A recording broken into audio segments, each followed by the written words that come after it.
Hello जी, क्या हाल चाल है। Welcome back to my channel.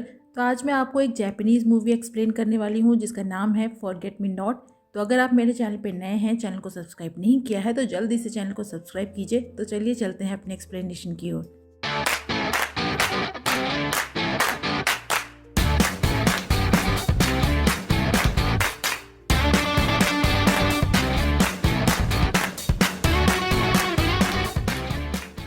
Movie की शुरुआत में मिलते हैं तकाशी से, जो कि हाई स्कूल फाइनल ईयर का स्टूडेंट है और हर एक normal high school going student की तरह अपने कॉलेज और करियर को लेकर परेशान होता है। एक रात वो कहीं जा रहा था कि तभी एक लड़की से टकराता है, जिसके चलते उस लड़की का लॉकेट नीचे गिर जाता है और तकाशी उसे वो लॉकेट उठाकर देता है और सॉरी बोलता है। पर वो लड़की उसे अजीब तरीके से देखती है और बिना कुछ बोले वहाँ से चली जाती है। नेक्स्ट डे तकाशी स्कूल में अपने फ्रेंड को उस लड़की के बारे में बताता है और तभी उस लड़की को अपने स्कूल में भी देखता है, तो उसके पास जाता है और पूछता है कि क्या वो ठीक है या नहीं, और पूछता है कि क्या वो भी उसी स्कूल में पढ़ती है, क्योंकि उसने आज से पहले उसे स्कूल में कभी नहीं देखा। और उससे उसका नाम पूछता है, पर वो लड़की उसे अपने साथ ले जाती है और लेकर आती है एक गेमिंग सेंटर में। और तकाशी यहाँ भी उससे ढेर सारे सवाल पूछता है कि वो किस क्लास में है, उसकी सेक्शन क्या है, जिसपे वो लड़की बताती है कि वो भी फाइनल ईयर में है पर वो दूसरे सेक्शन में है और इसीलिए उसने आज तक उसे कभी नहीं देखा। पर तकाशी उससे और भी कुछ जानना चाहता है, जैसे कि वो लास्ट ईयर किस सेक्शन में थी, उसका नाम क्या है, पर वो लड़की उसे बिना कुछ बताए फिर से वहाँ से चली जाती है।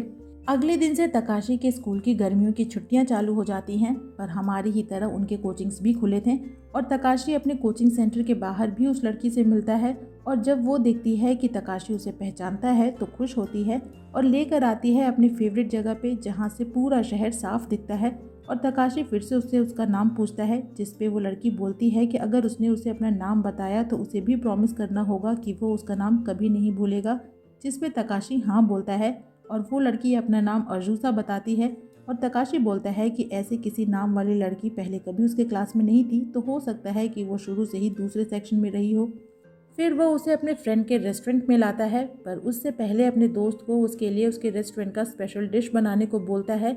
और उसका दोस्त भी एक्साइटेड होता है, क्योंकि आज पहली बार तकाशी किसी लड़की के साथ था और अजूसा बाहर से खड़ी ये सब कुछ देख रही थी। पर जब तकाशी बाहर आता है तो अजूसा वहाँ नहीं होती।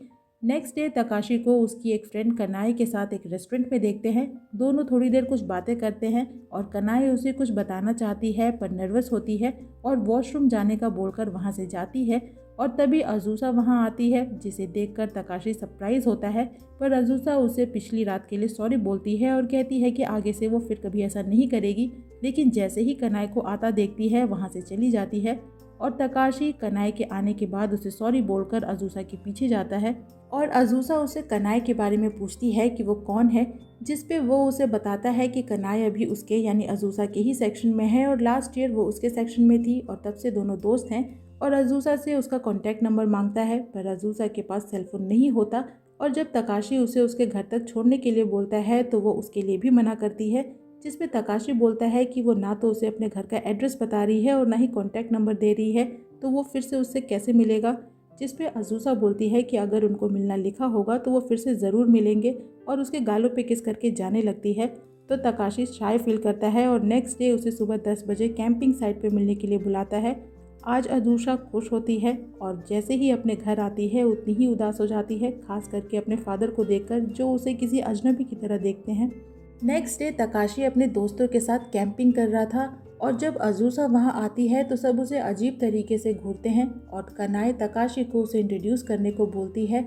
और जब वो बताता है कि अजूसा उसके ही सेक्शन में है तो ये जानकर कनाई हैरान होती है, क्योंकि उसने आज तक उसे अपनी क्लास में कभी नहीं देखा था और अजूसा को झूठी बुलाती है। पर अजूसा नाराज होकर वहाँ से चली जाती है और तकाशी उसके पीछे जाता है और बोलता है कि वो यहाँ आई ही क्यों थी, जिसपे अजूसा बताती है कि उसे इनवाइट किया गया था और वो भी उससे मिलना चाहती थी।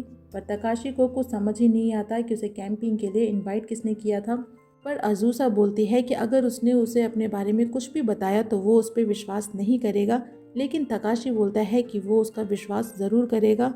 तो अजूसा बताती है कि लोग उससे मिलने के कुछ देर बाद उसे भूल जाते हैं, यहाँ तक कि उससे रिलेटेड हर बातें, हर चीज़ उन्हें कुछ भी याद नहीं होती।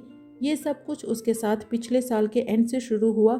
उसकी फैमिली, उसके फ्रेंड्स सभी धीरे धीरे उसके बारे में भूलते चले गए, यहाँ तक कि वो उनकी मेमोरी से भी गायब हो गई। आज वो अपने डैड के साथ रहती ज़रूर है पर वो फोर्सफुली उसे एक्सेप्ट करते हैं। पर तकाशी बोलता है कि वो तो उसे कुछ दिनों से जानता है और वो उसके बारे में नहीं भूला, जिस पे अज़ूसा उसे स्पेशल बुलाती है। पर तकाशी के लिए इन बातों पे विश्वास कर पाना आसान नहीं होता और इसीलिए वो वहाँ से चला जाता है। नेक्स्ट डे वो अपने फ्रेंड से अज़ूसा के बिहेवियर के लिए सॉरी बोलता है, पर उसका फ्रेंड बोलता है कि वो किसी अज़ूसा नाम की लड़की को नहीं जानता, जिसके बाद तकाशी को अज़ूसा की बातों पर यकीन होने लगता है और वो सीधा आता है स्कूल में अज़ूसा की क्लास में और क्लास के अटेंडेंस शीट पे अज़ूसा का नाम देखता है और टीचर से अज़ूसा के बारे में पूछता है। पर टीचर बोलते हैं कि इस नाम का कोई स्टूडेंट उनकी क्लास में नहीं पढ़ता। पर वो उन्हें अज़ूसा की नोटबुक दिखाता है जो वहीं उसके डेस्क पे थी और कहता है कि अज़ूसा नाम की लड़की एग्जिस्ट करती है और जाता है उसे ढूंढने के लिए। और जब वो उसे मिलती है तो उसे सॉरी बोलता है और कहता है कि उसे अभी भी विश्वास नहीं होता कि किसी के साथ ऐसा भी पॉसिबल है और उससे इसका कारण पूछता है, जिस पे अज़ूसा बताती है कि दुनिया में लोगों के मरने के कारण तो हो सकते हैं पर लोगों को भूलने का कोई कारण नहीं होता। यानी कि उसे भी नहीं पता था इसका कारण, वो बस इस रियलिटी को एक्सेप्ट कर चुकी थी। पर तकाशी उसे प्रॉमिस करता है कि वो कभी भी उसके बारे में नहीं भूलेगा और नेक्स्ट डे से वो अपने नोटबुक के हर पेज पे अज़ूसा का नाम लिखना शुरू करता है। उससे रोज़ मिलता है, दोनों एक साथ अच्छा टाइम स्पेंड करते हैं और तकाशी उसे रिकॉर्ड करना भी चालू करता है। अज़ूसा उसे अपने बारे में हर चीज़ बताती है। दोनों अपनी लाइफ में खुश होते हैं, खास करके अज़ूसा, क्योंकि अब कोई था जो उसे याद रख रहा था। एक दिन वो तकाशी के हाथों पे एक बैंडेज लगाती है और उसे धमकी देती है कि अगर उसने वो बैंडेज हटाया तो वो उसके साथ चीट करेगी। तकाशी उसके साथ ओल्ड एज होम भी जाता है जहां वो वॉलंटियर करती है, पर सबका इतना ख्याल रखने के बावजूद भी किसी को वो याद नहीं होती, जो देखकर तकाशी को अच्छा नहीं लगता। और एक दिन वो उसे अपनी फैमिली से भी इंट्रोड्यूस करवाता है जो अज़ूसा का अच्छे से वेलकम करते हैं। तकाशी की सिस्टर को स्मोक आदत थी और अज़ूसा उससे पूछती है कि क्या उसने अभी तक गिव अप नहीं किया है, जो बात तकाशी की सिस्टर को अजीब लगती है क्योंकि वो आज पहली बार उससे मिली थी और अज़ूसा उसे वियर्ड स्माइल देती है। लेकिन वहीं तकाशी के घर में हम एक फ़ोटो देखते हैं जिसमें उसकी फैमिली के साथ अज़ूसा भी थी, यानी कि वो यहाँ पहले भी आ चुकी है। वापस जाते टाइम अज़ूसा तकाशी को थैंक यू बोलती है उसे उसकी फैमिली से इंट्रोड्यूस कराने के लिए और तकाशी बोलता है कि वो अपने साथ साथ अपनी फैमिली को भी उसे नहीं भूलने देगा और पूछता है कि 1 सितंबर को उसका बर्थडे है तो उसे क्या गिफ्ट चाहिए, जो जानकर अज़ूसा खुश होती है कि उसे उसका बर्थडे याद है। तो वो उसे उसके साथ लवर्स हिल पे चलने को बोलती है और तकाशी उसे प्रॉमिस करता है कि वो उसके बर्थडे वाले दिन उसे लवर्स हिल पे ज़रूर ले जाएगा और ये बात कभी नहीं भूलेगा और इसी के साथ उनकी फर्स्ट किस भी होती है। लेकिन तकाशी जब घर वापस आता है तो फ्रिज में केक देखता है जो उसे नहीं पता होता कि कौन लेकर आया है और जब अपने रूम में अज़ूसा की वीडियोस देखता है तो उसे पता चलता है कि ये केक अज़ूसा ही लेकर आई थी, जो जानकर वो सरप्राइज़ होता है कि वो भी अज़ूसा के बारे में चीज़ें भूलने लगा है जो वो कभी नहीं चाहता है और पूरी रात जगा रहता है ताकि अज़ूसा को ना भूले। उसके बाद से वो अपने फ़ोन में अज़ूसा से मिलने के लिए रिमाइंडर सेट करता है, लेकिन नेक्स्ट डे जब अपने नोटबुक में अज़ूसा का नाम देखता है तो सरप्राइज़ होता है, जिसके बाद वो अपने फ़ोन में रिमाइंडर देखता है, यानी कि अब वो भी अज़ूसा को कम्प्लीटली भूलने लगा है और फिर फ़ोन में उसका फ़ोटो देखते हुए उससे मिलने आता है पर उसके सामने नॉर्मल बिहेव करता है। और बाद में जब अज़ूसा बोलती है कि वो 1 सितंबर के लिए एक्साइटेड है तो तकाशी को जैसे तैसे ये तो याद आता है कि उस दिन अज़ूसा का बर्थडे है, पर उसे ये पता नहीं होता कि उस दिन उसने उसे कहाँ चलने को बोला था। इसीलिए वो उसे दोबारा पूछता है कि बर्थडे वाले दिन वो कहाँ जाना चाहती है, जिस पे अज़ूसा उसे बताती है कि वो उसके साथ लवर्स हिल पे जाना चाहती है, पर उसे डाउट होने लगता है कि तकाशी उसके बारे में भूल चुका है।